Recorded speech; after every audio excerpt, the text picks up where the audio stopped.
જળ ચેતન. લેખક હરકિશન મહેતા. ચેપ્ટર 69. જજ સાહેબની એમ્બેસેડર કારે હોસ્પિટલથી ઘર સુધીનો અડધો રસ્તો કાપી નાખ્યો. છતાં રસ્તામાં બાકીનું કારણ કહેવાનું વિસરી ગઈ હોય તેમ શ્રુતિ તેની સાથે જીનીવાની વાતોમાં જ વળગી રહી. ત્યારે તુલસીએ આડકતરી રીતે યાદ કરાવ્યું. ઘેર બધા કેમ છે એમ પૂછ્યા પછી તરત તેને ઉમેરવું પડ્યું. આઘાતમાંથી બહાર આવતા થોડો સમય તો લાગશે. અમારા બધાનું તો ઠીક તુલસી, પણ જજ સાહેબની ચિંતા સૌને સતાવી રહી છે. શ્રુતિના અવાજમાં વ્યથાનો ભાર વર્તાયો. ભાભીની આત્મહત્યાના 1-1.5 મહિના અગાઉથી જ જજ સાહેબને કંઈ છાનું દર્દ વળગ્યું હોય તેમ ગુમસુમ રહેવા લાગ્યા હતા. મોટા ભાઈએ હાર્ટનો કાર્ડિયોગ્રામ કઢાવ્યો, પણ એમાં કાંઈ જ આવ્યું નહીં. અડધો ડઝન ડૉક્ટરોએ તપાસ્યા, પણ કોઈને નિદાન હાથ લાગ્યું નહીં. કહીને શ્રુતિએ ઝડપથી ઉમેરી દીધું, એટલે તો તને લઈ જાઉં છું તુલસી. અમને બધાને શ્રદ્ધા છે કે તારી દિવ્ય દ્રષ્ટિથી તું એમનો રોગ પકડી પાડીશ. દિવ્ય દ્રષ્ટિ. તુલસી ચોંકી પડી. આ 1 અઠવાડિયા દરમિયાન હોસ્પિટલમાં 2 દર્દીઓના ગૂઢ રોગના પોતે કરેલા નિદાન સાચા પડી ગયા એ વાત હોસ્પિટલમાં તો પ્રસરી ગઈ, પણ છેક શ્રીકાંતના ઘર સુધી પહોંચી ગઈ એનું અચરજ થયું. અત્યાર સુધી તો શ્રીકાંતને ઘેર જવામાં અકળામણ થતી હતી, પણ હવે તો અજંપો અનુભવવા લાગ્યો હતો. શ્રુતિ બહેન. બહેન નહીં, માત્ર શ્રુતિ. ભલે શ્રુતિ. તુકારો ઉચ્ચારવામાં તુલસીની જીભ ખચકાઈ. તમે લોકો મારી દિવ્ય દ્રષ્ટિને વધુ પડતું મહત્વ આપી રહ્યા છો. હજુ પણ કહું છું, મને પાછી જવા દે. હવે તો ઘર પણ આવી ગયું, શ્રુતિએ કહ્યું. ત્યારે કાર ઉત્તમ એપાર્ટમેન્ટનો ઢાળ ચડવા લાગી. જજ સાહેબના રોગનું નિદાન તો ઠીક, તારા પગલાં કદાચ એમનો ઈલાજ પણ બની જાય. ત્યારે આંખો મીચીને ઠાકોરજીનું સ્મરણ કરવા સિવાય તુલસી માટે બીજો કોઈ વિકલ્પ ન હતો. શ્રુતિ સાથે ફ્લેટના 5મા માળે ચડતા શ્રીનાથજીનું રટણ સતત ચાલુ જ રાખ્યું. લિફ્ટમાંથી બહાર નીકળીને જજ સાહેબના ફ્લેટ તરફ આગળ વધતા તેના પગ ભારેખમ બની ગયા. દરવાજે પહોંચીને શ્રુતિએ ડોરબેલ દબાવી ત્યારે તુલસી 5 ડગલા પાછળ ઊભી રહી ગઈ. પહેલી જ ઘંટી સાંભળીને દરવાજો ઉઘાડતા શ્રીકાંતે નાની બહેનને એકલી જોઈને ટકોર કરી. તુલસીને લાવી શકી નહીં ને? મોટા ભાઈને જવાબ આપવાને બદલે શ્રુતિએ સંકેત દ્રષ્ટિ પછી પાછળ ડોક ગુમાવી.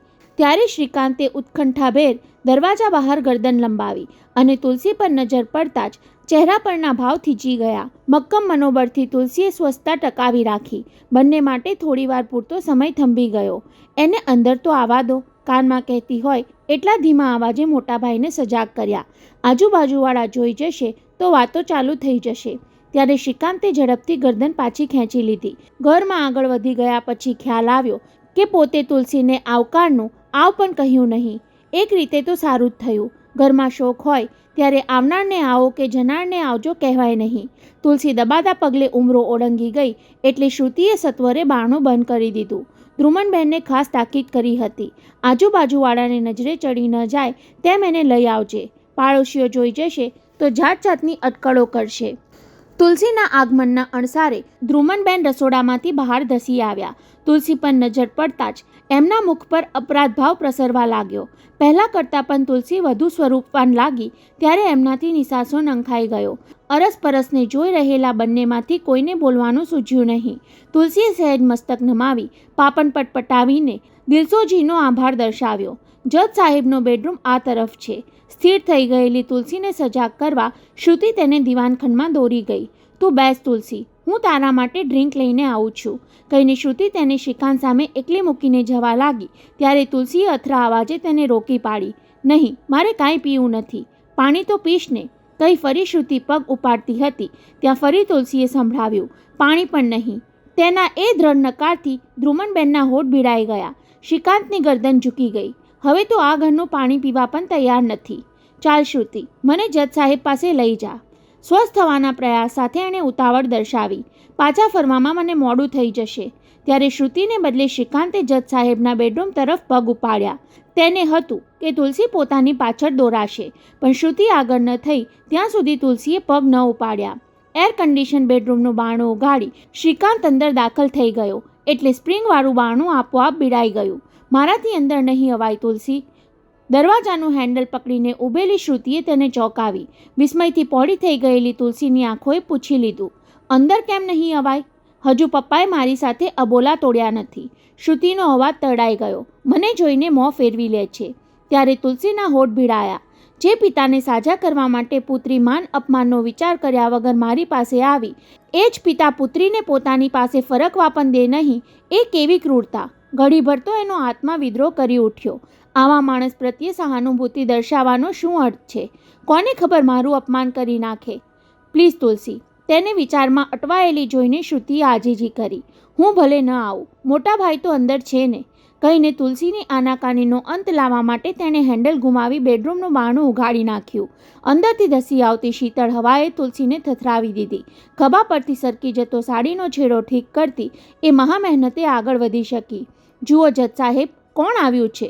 શયનખંડના પલંગ પાસે પિતાના માથા પાસે ઊભેલા શ્રીકાંતે તુલસીનું નામ ઉચ્ચાર્યા વિના તેના આગમનની જાણ કરી. શ્રીકાંત આડો ઊભો હોવાથી બંધ બારણા પાસે ઊભી રહી તુલસીની નજર હજુ જજ સાહેબ સુધી પહોંચી શકતી ન હતી. કોણ આવ્યું છે? તુલસીના કાને માત્ર જજ સાહેબનો અવાજ અફડાયો. જાણે ઊંડી ગુફામાંથી આવતો હોય એવા એ ઘોઘરા અવાજ માત્રથી તુલસીની દિવ્ય દ્રષ્ટિ સતેજ બનવા લાગી. આવનારને જજ સાહેબ જોઈ શકે એ માટે શ્રીકાંત થોડો પાછળ ખસી ગયો. ત્યારે જજ સાહેબ અને તુલસીની આંખો ટકરાઈ. જજ સાહેબે છાતી સુધી કાશ્મીરી શાલ ઓઢી હતી અને બે ઓશિકા પર માથું ટેકવ્યું હતું. 5.25 વર્ષ અગાઉ તુલસીએ ઝૂલતી ખુરશી પર ટટ્ટાર બેઠેલા જજ સાહેબના જે રૂઆબદાર મુખ મુદ્રા જોઈ હતી તેની જગ્યાએ અત્યારે ચીમડાઈ ગયેલો ચહેરો જોવા મળ્યો. એમની આંખો ઊંડી ઉતરી ગઈ હતી, પરંતુ કીકીઓમાં કડાકીની ધાર હજુ એવી ને એવી દેખાતી હતી. માણસ ભીતરથી ભાંગી જાય છતાં અભિમાન અક્કડ રાખવા મથે તેમ જજ સાહેબની મોટી આંખો તુલસીને તાકતી રહી. ક્યારે આમ કલાકો સુધી સૂનમૂન પડ્યા રહે છે. પિતાએ તુલસીને શબ્દોથી ઠીક પણ દ્રષ્ટિથી પણ આવકારની ચેષ્ટા દાખવી નહીં, ત્યારે શ્રીકાંતે બચાવ કરવો પડ્યો. તુલસીનું અંતર તો ઝંકતું હતું કે એકવાર ધારી ધારીને શ્રીકાંતને નિરખી લે. દરવાજા પર શ્રીકાંતને અલબ ઝલબ જોતા જ તેના શરીરમાંથી આછેરી ધ્રુજારી આવી ગઈ હતી. 5.25 વર્ષમાં કેવા કંતાઈ ગયા હતા એને નિરખવાનું તો બાજુએ રહ્યું. સુરુચિના અકાળ અવસાન પર આશ્વાસનના 2 શબ્દો પણ પોતે ઉચ્ચારી શકતી ન હતી. તેની દ્રષ્ટિ જજ સાહેબના મુખ પરથી હટતી જ ન હતી. 1.5 મિનિટ સુધી ત્રાટક નજરે જોતી તુલસી અબોલ રહી. ત્યારે શ્રીકાંતે તેના તરફ જોવું પડ્યું. થોડીવાર પહેલાં જોયેલી સૌમ્ય તુલસીની તંગ મુખ મુદ્રાએ તેને ચોંકાવી દીધો. પહેલી નજરે એવું લાગે કે જાણે પોતાને અન્યાય કરનાર જજ સાહેબને તીક્ષ્ણ દ્રષ્ટિથી વીંધી નાખવા મથી રહી છે. થોડી વારે શ્રીકાંતને સમજાયું કે તુલસીની તીક્ષ્ણ દ્રષ્ટિ એક્સરેની જેમ ચામડીનું આવરણ વીંધતી આરપાર ઉતરીને સામી વ્યક્તિના મર્મ સ્થાને સ્પર્શી રહી છે. કદાચ એટલે જ બધા તેને દિવ્ય દ્રષ્ટિ કહેતા હશે. તુલસીની કીકીઓમાંથી પ્રગટેલો તે જ લીસોટો વધુવાર સહી શકાતો ન હોય તેમ જજ સાહેબે પોતાની આંખોના પોપચા ઢાળી દેવા પડ્યા. ડૉક્ટર, એમનો રોગ મનનો છે, શરીરનો નહીં. શ્રીકાંતનું નામ લીધા વગર, અવાજમાં કોઈ જાતની આત્મીયતા લાવ્યા વગર તુલસી બોલી ગઈ. ત્યારે શ્રીકાંતે પિતા પરથી નજર વાળી લઈને તેની સામે જોયું તો તુલસીનું મુખ ફરી સૌમ્યતા ધારણ કરવા લાગ્યું હતું. જજ સાહેબ, અંતર આત્માના દ્વારને ક્યાં સુધી ભીડી રાખશો? તુલસીની વાણીમાં રોષ, આક્રોશ કે આદેશનો રણકો ન હતો. પોતે નહીં પણ અંદરથી કોઈક બીજું બોલી રહ્યું હોય તેમ કહી રહી હતી, એકવાર બંધ દ્વારને ખોલી નાખો તો ભીતરમાં ધરબાઈ રહેલી બધી જ વેદના બહાર ધસી આવશે. અને જજ સાહેબની આંખો પરથી ધીમે ધીમે પોપચા ઊંચકાયા. કીકી પરથી મોતિયાની છારી હટી જાય તેમ એમની દ્રષ્ટિમાંથી અભિમાનનું આવરણ ખસી ગયેલું દેખાયું. ત્યારે પોતાનું લાક્ષણિક સ્મિત ફરકાવી તુલસી તેમની સામે સહેજ હસી.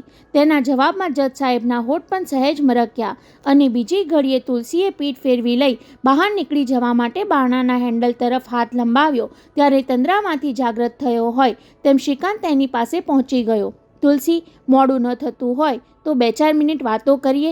પીઠ પર અફડાતા તેના એ શબ્દોએ તુલસીને ધ્રુજાવી દીધી. અધખુલ્લા બારણામાંથી ગરદન ઘુમાવીને તેણે પાછળ જોયું. નહીં ડૉક્ટર, અત્યારે તમારી જરૂર જજ સાહેબને છે, નિર્લેપ ભાવે એ બોલી ગઈ. દિલનો ઉભરો ઠાલવી દેવા માટે એ તપ્તર બની ગયા છે. કહીને પોતે જ અધખુલ્લું બારણું બંધ કરી દઈ બહાર નીકળી ગઈ. તેને બહાર આવતી જોઈ દિવાનખંડના બીજા છેડે ઊભેલા ધ્રુમનબેને તુલસી પર આતુરતા ભરી મીટ માંડી.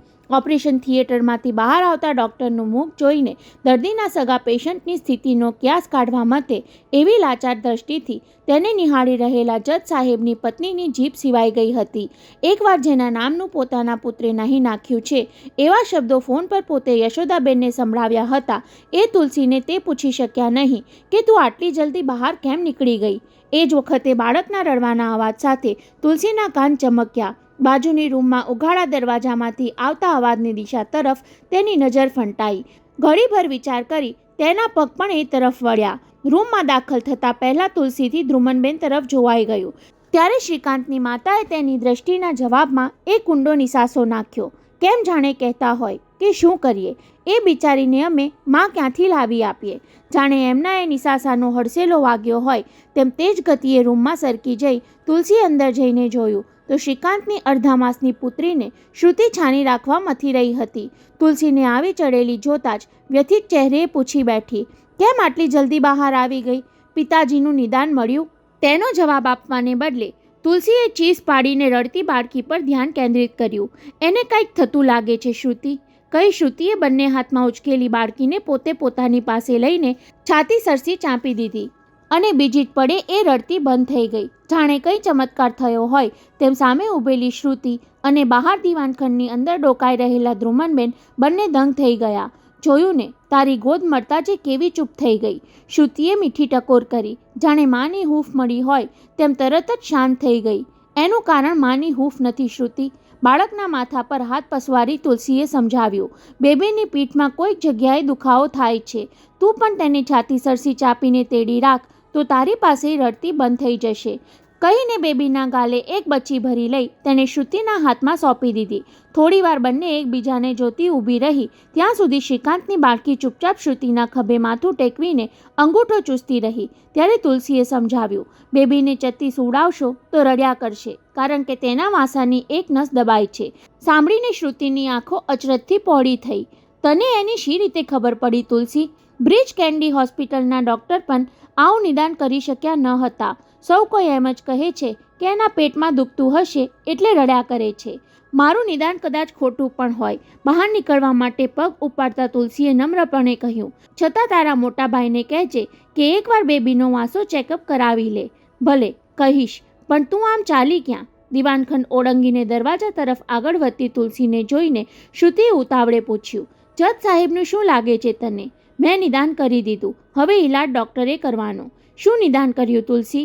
શ્રુતિને પોતાના એ પ્રશ્નનો જવાબ ન મળ્યો એટલે તરત જ તેને પૂરક પ્રશ્ન પૂછી લીધો. કયા ડૉક્ટર પાસે ઈલાજ કરાવવો જોઈએ તુલસી? આ રોગમાં ઘરના ડૉક્ટર સિવાય બીજા કોઈનો ઈલાજ કામ ન લાગે. મોગમ જવાબ આપતી તુલસીએ 4 ડગલા આગળ વધીને ચપ્પલ પહેરતા ઉમેર્યું, કદાચ અત્યારે બંધ બારણે ઈલાજ ચાલુ પણ થઈ ચૂક્યો હશે. ત્યારે જિજ્ઞાસાભેર જજ સાહેબના બેડરૂમ પાસે પહોંચીને શ્રુતિએ દરવાજાનું હેન્ડલ ગુમાવ્યું, પણ બારણું અંદરથી લોક હતું. બીજી બાજુ તુલસી બહાર નીકળવા માટે દરવાજો ઉગાડતી હતી ત્યાં અત્યાર સુધી અવાક રહેલા ધ્રુમનબેનની જીભ સળવળી ઉઠી. સારું થયું તુલસી, તું આવી. સાંભળીને દરવાજો ઉઘાડવા માટે ઉચકાયેલો તેનો હાથ રોકાઈ ગયો. શ્રીકાંતની માતાના અવાજમાં ઉપકારનો ભાવ વર્તાયો. સગાઈ ફોક કરવા જજ સાહેબ હવે બહુ પસ્તાય છે. 1-2 વાર બોલી ગયા કે સોના જેવી કન્યા જતી કરીને કથીર જેવી વહુ લઈ આવ્યા. પોતાની પ્રશંસા ખાતર થતી મળનારની નિંદા ખટકતી હોય તેમ તુલસી બારણું ઉઘાડીને સડસડાટ બહાર નીકળી ગઈ. લિફ્ટમાં દાખલ થઈને નીચે ઉતરવા જતી હતી ત્યાં ઉતાવળે ધસી આવેલી શ્રુતિએ ઘેર મૂકી જવાનો આગ્રહ કર્યો તો પણ તેણે નમતું જોખ્યું નહીં. પ્લીઝ શ્રુતિ, મને એકલી જ જવા દે. હું બસમાં જ ચાલી જઈશ. મારે થોડીવાર એકલા પડવું છે. તેના એ છેલ્લા શબ્દોએ શ્રુતિની બોલતી બંધ કરી દીધી અને બંધ થયેલી લિફ્ટ તુલસીને લઈ સડસડાટ નીચે ઉતરી ગઈ. જજ સાહેબ, કાંઈક તો બોલો. 5-7 મિનિટ સુધી પિતાના પલંગ આસપાસ આંટા મારતા રહેલા શ્રીકાંતની ધીરજ આખરે ખૂટી ગઈ. તુલસીના ગયા પછી થોડીવાર તો પોતે એના જ વિચારે ચડી ગયો હતો. તુલસીની દ્રષ્ટિમાં, તેની વાણીમાં કે તેના વર્તનમાં પોતાના પ્રત્યે ક્યાંય અભાવ વર્તાયો હતો ખરો? એણે મને તેની પાછળ બહાર આવવા ન દીધો. સંબોધનમાં નામને બદલે માત્ર ડૉક્ટર જ કહ્યું. ન સુરુચિનો દિલાસો કર્યો કે ન મારા ખબર પૂછ્યા. આ બધું છતાં તુલસી અહીં આવી એ એની ખાનદાની હતી. તુલસીના ગયા પછી જજ સાહેબ પણ કંઈક એવા જ વિચાર વાગોળતા પથારીમાં ચૂપચાપ પડ્યા રહ્યા હતા. જાણે એમ લાગતું હતું કે એ 5 વર્ષ પહેલાંની તુલસી નહીં પણ તુલસીની પીડ આવૃત્તિ મારી સમક્ષ આવીને ઊભી છે. તેની દ્રષ્ટિ મારા હૈયાની આરપાર ઉતરી ગઈ. એની વાણી મારા આત્માના દ્વાર ઉઘાડી નાખવાનું કહી ગઈ. શ્રીકાંતને મારા દિલનો ઉભરો ઝીલી લેવાનું સમજાવી ગઈ. કાંઈ કહેવા જેવું ન હોય તો એમ કહી દો જજ સાહેબ, પણ આમ ચૂપચાપ પડ્યા મને લાચાર નજરે જોયા ન કરો. પલંગની નજીક ખુરશી ખેંચી શ્રીકાંતે પિતાને આજીજી કરી. પ્લીઝ પપ્પા, કાંઈક તો બોલો. ઘણા વખતે પુત્રના મુખેથી જજ સાહેબને બદલે પપ્પાનું સંબોધન સાંભળીને જસ્ટિસ PM દીક્ષિત થોડા પોચા પડ્યા. શાલ હેઠળનો જમણો હાથ બહાર કાઢી પુત્ર તરફ લંબાવ્યો. બોલવાનું તો ઘણું છે શ્રીકાંત, પણ કહેતા જીભ ઉપડતી નથી. એવું તે શું છે પપ્પા? ધરપત રાખવાની રીતે પપ્પાનો હાથ દબાવતા શ્રીકાંતે કહ્યું. કહેતા જીભ ન ઉપડે એવું મારાથી છાનું રાખવા જેવું નહીં શ્રીકાંત. કહેવાય તો એ માત્ર તને એકલાને જ કહી શકાય એમ છે. પણ શું પપ્પા? તને કહ્યા પછી તારી નજરમાંથી ઉતરી જવાનો ભય લાગે છે શ્રીકાંત. સાંભળતા જ શ્રીકાંત થતરી ઉઠ્યો. એનો અર્થ એ કે તુલસીનું નિદાન સાચું ઠર્યું. નિર્ભયપણે જે હોય તે કહી દો પપ્પા. મનોબળ મક્કમ કરી લેતા શ્રીકાંતે કહ્યું. તમને વચન આપું છું કે સાંભળ્યા પછી તમારા પ્રત્યે તિરસ્કારના કોઈ ભાવને મનમાં પ્રવેશવા નહીં દઉં જજ સાહેબ. તું મને જજ સાહેબ કહે છે શ્રીકાંત, પણ ઈશ્વરની અદાલતનો તો હું ગુનેગાર છું. એકરારનો આરંભ કરતાં જ જજ સાહેબનો કંઠ રૂંધાવા લાગ્યો. પોતાનો ઈરાદો બદલાઈ જશે એવો ભય લાગતો હોય તેમ ગળું ખંખેરીને આગળ વધ્યા. ક્યાંથી શરૂઆત કરવી એ સમજાતું નથી, છતાં કહેવાની શરૂઆત કરી દઉં તો આમાંથી જલ્દી છૂટું, કહીને પુત્ર પરથી નજર હટાવી લઈને એ છતને તાકવા લાગ્યા. વકીલમાંથી હું જજ નિમાયો ત્યારે આદર્શ ન્યાયમૂર્તિ બની રહેવાની ઈચ્છા સેવી હતી. સેશન્સ કોર્ટના 2-3 વર્ષ તો એ ઈચ્છા ટકાવી રાખી, પણ માણસ સમક્ષ પ્રલોભન ન આવે ત્યાં સુધી એની પ્રામાણિકતાની પરખ થતી નથી. આજથી 17-18 વર્ષ પહેલાં કોર્ટમાં એક કેસ આવ્યો. દાનચોરો પર છાપો મારવા જતાં ઠાર થયેલા એક ફરજનિષ્ઠ કસ્ટમ ઓફિસરના મર્ડરનો એ કેસ હતો. ખૂનનો આરોપી હતો દાનચોરનો એક કેરિયર. મધરાતે દરિયા વચ્ચે ગોળીબારમાં ખૂન થયું હતું એટલે નજરે જોનાર કોઈ સાક્ષી તો ન હતો, પણ કસ્ટમવાળા સાથેની ઝપાઝપીમાં જખમી થઈને દરિયામાં કૂદી પડનાર દાનચોરને કોઈ માછીમારના ઝૂંપડામાંથી બીજે દિવસે પોલીસે ગિરફ્તાર કર્યો. ત્યારે તેની પાસેથી આવેલી પિસ્તોલ પેલા કસ્ટમ ઓફિસરનો પ્રાણ લેનાર ગોળી સાથે મળતી આવતી હતી. બીજા સંયોગિક પુરાવા તેને ખૂની ઠરાવી શકતા હતા, છતાં મેં તેને શંકાનો લાભ આપવાનો ગેરલાભ ઉઠાવ્યો. બોલતા બોલતા જજ સાહેબનું ગળું ઠરડાવા લાગ્યું ત્યારે શ્રીકાંતે પાણીનો ગ્લાસ ધર્યો. તમે શું ગેરલાભ ઉઠાવ્યો પપ્પા? પાણી પીવાઈ ગયા પછી શ્રીકાંતે વાતનો દોર સાધતા પૂછ્યું. ફરજ બજાવવા જતાં મૃત્યુને ભેટનાર એક મર્દને મારનારને મેં લાત લઈને સજામાંથી ઉગારી લીધો. તમે લાંચ લીધી? પૂછતા શ્રીકાંતની આંખોમાં તિરસ્કારનો તણખો ખરવા જતો હતો, પણ તુરત જ તેણે મન પર અંકુશ મેળવી લીધો. પછી શું થયું જજ સાહેબ? પછી બીજું શું થાય? આ જજ સાહેબ ન્યાયને ત્રાજવે કાનૂનને બદલે નાણાં તોડતો થઈ ગયો. જેના કેરિયરને મેં સજામાંથી ઉઘારી લીધો એ દાણચોર બોસ સાથે દોસ્તી થઈ ગઈ. મને એની લક્ષ્મીની હૂંફ મળી, એને મારી વગની ઓથ મળી. કાયદા તોડનારે અને ન્યાય તોડનારે એકબીજા સાથે હાથ મિલાવ્યા. પછી બંનેની બઢતી થવા લાગી અને 5-6 વર્ષ પહેલાં બંને વચ્ચેની દોસ્તી ભાગીદારીમાં પલટાઈ ગઈ. દાનચોર સાથે ભાગીદારી? શ્રીકાંત ફરી ખળભળી ઉઠ્યો. કઈ રીતની ભાગીદારી જજ સાહેબ? એણે એક એવી ચીજની દાણચોરી શરૂ કરી જેમાં મબલક કમાણી હતી અને એ કમાણીમાં એણે મને ભાગીદાર બનાવ્યો. હવે કહેવામાં જજ સાહેબને બહુ કષ્ટ પડતું હતું, છતાં એ કહ્યા વગર રહી શકતા ન હતા. શ્રીકાંત, ભાગીદારીમાં અમે હેરોઇનની દાણચોરી શરૂ કરી. હેરોઇનની? હવે શ્રીકાંત આક્રોશના ફૂફાડા રોકી ન શક્યો. તમે એટલી હદે નીચે ઉતરી ગયા પપ્પા? મેં તને પહેલાં જ કહ્યું હતું કે કહ્યા પછી હું તારી નજરમાંથી ઉતરી જવાનો. જજ સાહેબે યાદ કરતાં આગળ ચલાવ્યું. હેરોઇનની એ કમાણીમાંથી તારો આ પિતા કરોડપતિ થવાની લગોલગ પહોંચી ગયો છે શ્રીકાંત, અને કરોડપતિ થવાની લગોલગ પહોંચેલા એ પિતાનો એક પુત્ર હેરોઇનના વ્યવસાયમાં બરબાદ થવાની લગોલગ પહોંચી ચૂક્યો છે એનું શું? સાંભળતા જ ચિતા પરથી મળદું બેઠું થઈ જાય તેમ જજ સાહેબ આંચકા સાથે પથારીમાં બેઠા થઈ ગયા. શ્રીકાંતે તેને ખભેથી પકડી લીધા ન હોત તો એ પુત્રના ખોળામાં ઢળી પડ્યા હોત. પપ્પા, હું તમારાથી એ છાનું રાખવા માંગતો હતો. લંડનથી આવ્યા પછી તુરત જ શ્રવણના લક્ષણમાંથી મને એના વ્યવસાયની ગંધ આવી ગઈ. કોલેજના પહેલા જ વર્ષમાં ફેલ થાય એવો ઠોઠ તો શ્રવણ હોઈ શકે જ નહીં. એ મારી સાથે નજર મિલાવીને વાત કરી શકતો નહીં. સવારે કોલેજમાં જવાને બહાને ઘેરથી નીકળી જાય અને સાંજે દોસ્તો સાથે હોમવર્ક કરવાને બહાને મોડો ઘેર આવે. 16 વર્ષના છોકરામાં હોય એવી સ્ફૂર્તિ ન દેખાય, ઘરના લોકો પ્રત્યે હોય એવી માયા ન વર્તાય. આ બધું જોતાં જ હું પામી ગયો હતો કે શ્રવણ કોઈક ખોટા રસ્તે ચડી ગયો છે. પીછો કરીને એને હેરોઈન પીતો પકડી પાડ્યો. ત્યારે એટલી હદે કુછંદે ચડી ગયો કે એના આઘાતમાં આજ સુધી હું એક પણ રાત જંપીને ઊંઘી શક્યો નથી. એની તમને ક્યાંથી ખબર હોય?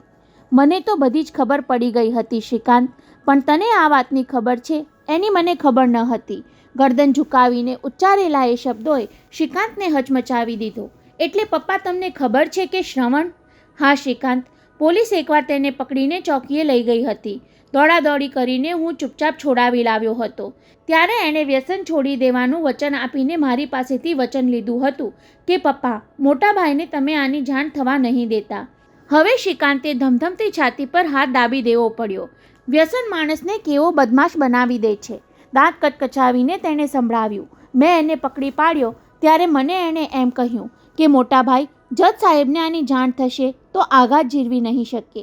તમને મને જાણ ન થઈ જવાનું કહીને એ આપણને બંનેને બ્લેકમેલ કરતો રહ્યો. બોલતા બોલતા શ્રીકાંત હાંફી ગયો ત્યારે પિતા પુત્ર વચ્ચે ધારદાર ખામોશી છવાઈ ગઈ. પેલી છોકરી કહી ગઈ હતી કે અંતરાત્માના દ્વારને ઉઘાડી નાખો, પરંતુ શ્રીકાંત, બધું જ તને કહી દીધા પછી પણ મારા પાપે શ્રવણ બરબાદી તરફ ધકેલાઈ ગયો છે. એનો ભાર તો આ દેહમાંથી જીવ છૂટશે નહીં ત્યાં સુધી ઉતરવાનો નથી. શ્રીકાંતને હવે બોલવાનું સૂઝ્યું ન હતું. વધુ પૂછવાનું એ ગમતું ન હતું. પિતાને પપ્પા કહેવા માટે જીભ ઉપડતી ન હતી અને જજને જજ સાહેબ કહેતાએ શરમ ઉપજતી હતી. તું ભલે ચૂપ થઈ ગયો, પણ હું તો કહી દીધા વગર રહી શકું તેમ નથી. ધીમે ધીમે પથારીમાં લંબાવતા જજ સાહેબ જર્જરિત અવાજે માંડ બોલી શક્યા. જે કસ્ટમ ઓફિસરના ખૂનીને મેં ઉગાર્યો હતો એ ઓફિસર એટલે તારી યશોદા માસીના પતિ મન્મથરાય મજમુદાર. હે? શ્રીકાંતનું મોં ફાટી ગયું. ચિંતનના પિતા? હા, અને જે દાણચોરનો હું ભાગીદાર બન્યો છું એ છે નવલચંદ શાહ. એ નામ સાંભળતા શ્રીકાંતે વધુ વસમો આંચકો અનુભવ્યો. સુરુચિના નવલ મામા? શ્રીકાંતના બંને હાથની મુઠ્ઠીઓ વળવા લાગી. જડબા ભીસાવા લાગ્યા. દાંત પીસાવા માંડ્યા. એ કહી ન શક્યો કે તમારા પાપે શ્રવણને હેરોઈનનું વ્યસન વળગ્યું અને મને તમારા ભાગીદારની ભાણે જ વળગાડી. પહેલીવાર શ્રીકાંતને સુરુચિના મૃત્યુમાં મુક્તિની અનુભૂતિ થઈ.